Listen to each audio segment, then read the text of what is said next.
Hello students, NCERT class 10th maths में आप सभी का स्वागत है।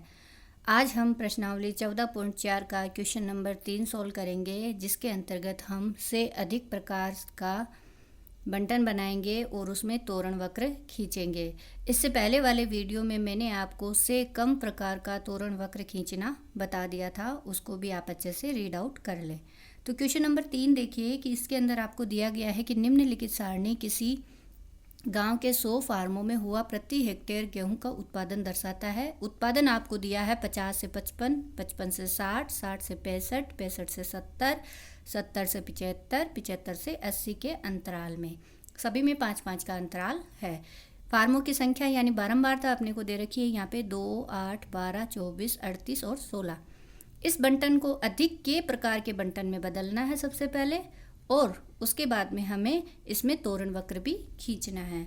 से अधिक वाला बंटन अगर हम बनाते हैं तो यहाँ पे सबसे पहले हम लिखेंगे उत्पादन, और से अधिक वाले के लिए हम यहाँ पे लेंगे निम्न सीमा।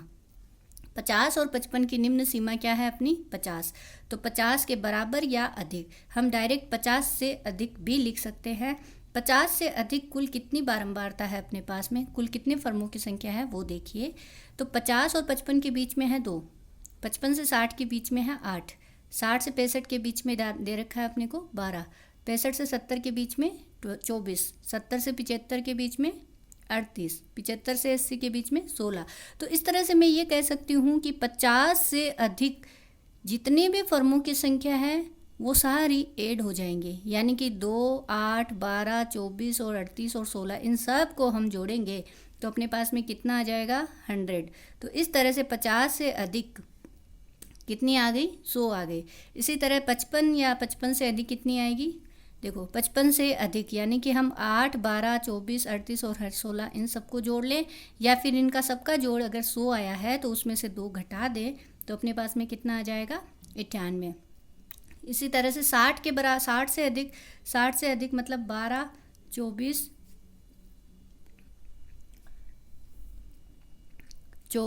38 और 16 इन सबको जोड़ेंगे, या फिर 2 और 8 को जोड़ के यानी 10, 10 को 100 में से घटाएंगे तो 90। इसी तरह 65 से अधिक कौन से होंगे? 24, 38 और 16 इन तीनों का जोड़ यानी 78। 70 से अधिक 38 और 16 का जोड़ यानी 54। 75 से अधिक कितना आ जाएगा? 16 आ जाएगा। इस तरह से हम संचयी बारंबारता बना लेंगे। संचयी बारंबारता बनने के बाद में हमारा नेक्स्ट स्टेप होगा तोरण बिंदु ज्ञात करना। तोरण बिंदु क्या होगा? जब हम से अधिक वाली टेबल बना रहे हैं तो आपका तोरण बिंदु निम्न सीमा और संचयी बारंबारता ये लेना है।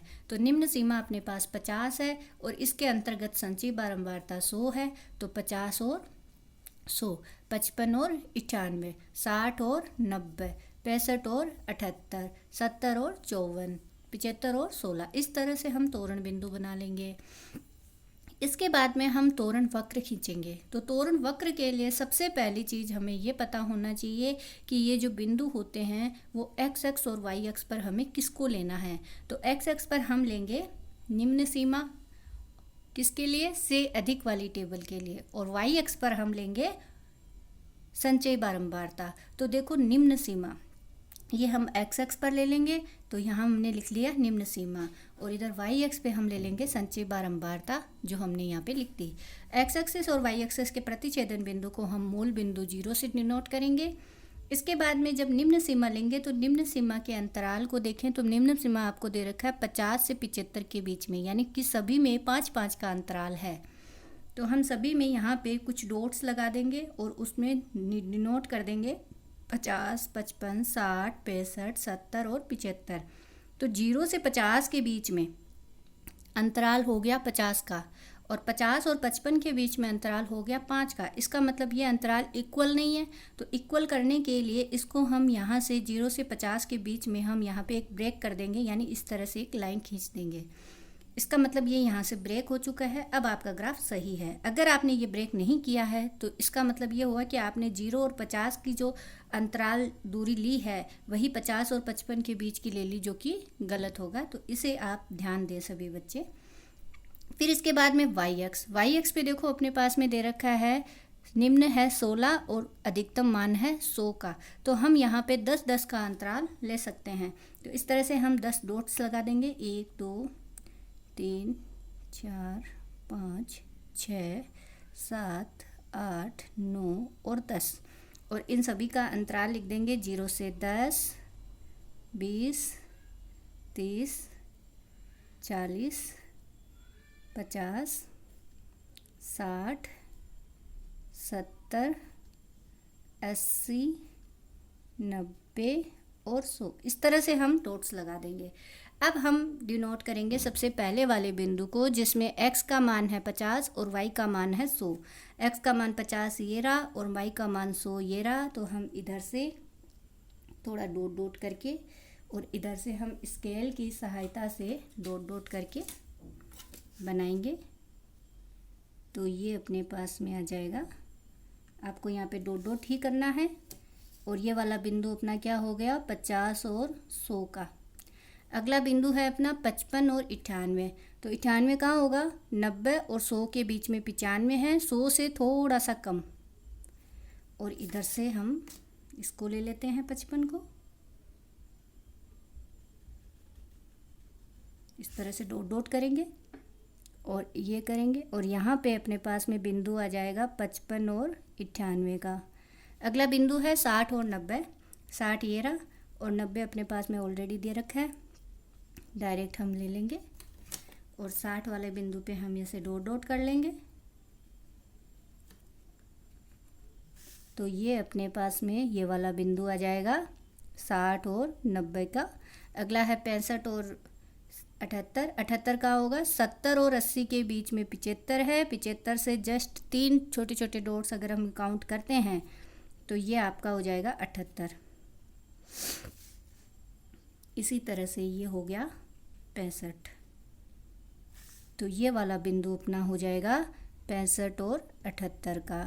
अगला है 70 और 54। 70 ये रहा, 70 ये रहा और 54 अपना कहाँ होगा, 50 और 60 के बीच में 65 है, 65 से 55 है, 55 से थोड़ा सा कम।